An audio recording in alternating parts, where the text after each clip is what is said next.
اليوم ان شاء الله راح اقدم لكم وصفه طبعا هواي طلبوها من عندي، اللي هي وصفه المعكرونه بصلصه الحليب والجبن بدل من الكريمه.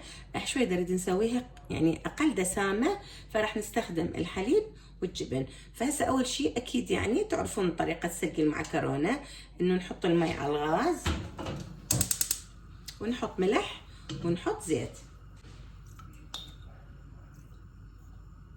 هاي ملح ونحط الزيت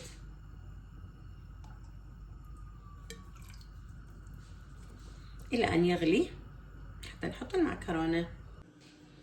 هسه نسوي الصلصه، نحط ملعقتين زبد،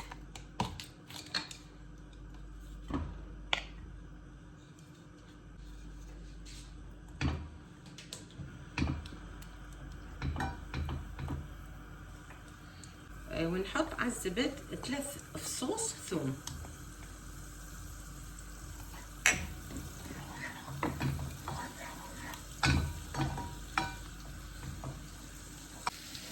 بس بين ما يشقر الثوم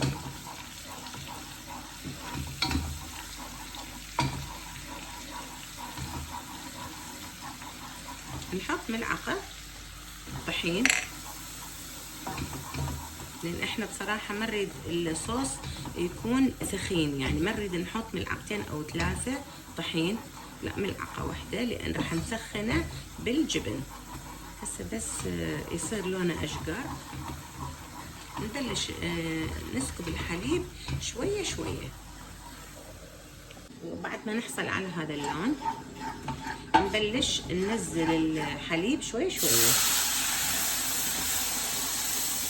يعني إذا نضيفه دفعة واحدة يكبتل الطحين. هاي أول كاس، إحنا قلنا 3 كاسات.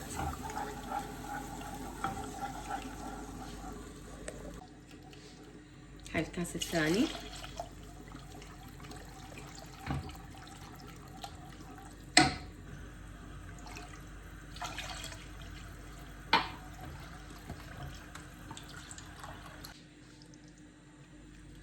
هاي الكاس الثالث.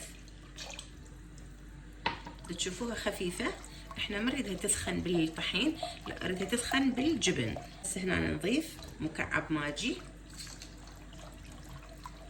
ونحرك من فترة لأخرى، بس أكيد تحطوها على نار متوسطة مو عالية.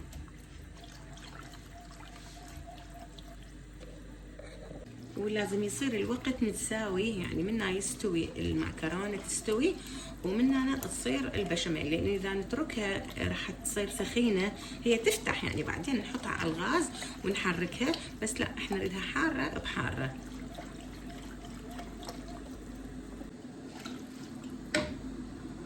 ونحط ملعقة صغيرة فلفل أسود،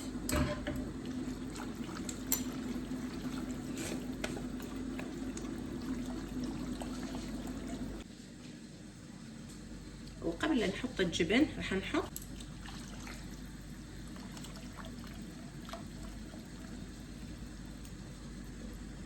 وهذا صار يغلي المي. راح ندير المعكرونة ونترك على النار. هسه بس بين ما تغلي نحسب لها بين 8 دقائق إلى 10 دقائق، واللي يحب الباستا مثلي راح يعشق هاي الوصفة.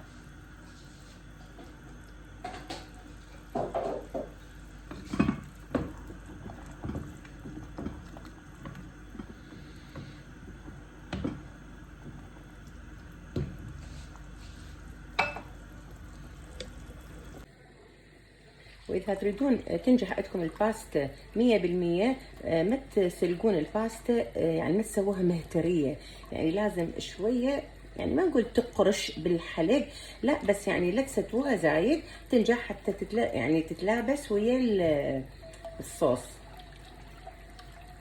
هسه بعد ما درنا المعدنات، هسه آخر مرحلة ندير الجبن.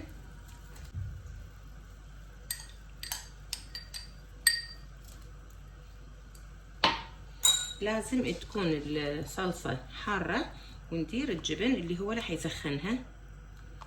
طبعا عندنا المعكرونة بهالوقت تكون استوت،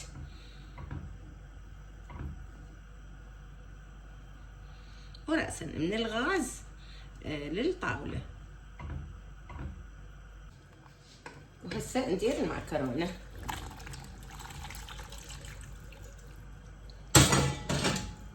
ونحرك.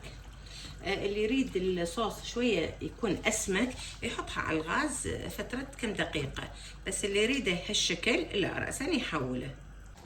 وهسه خلاص راح نطفي الغاز عليها ونسكبها بصحن التقديم.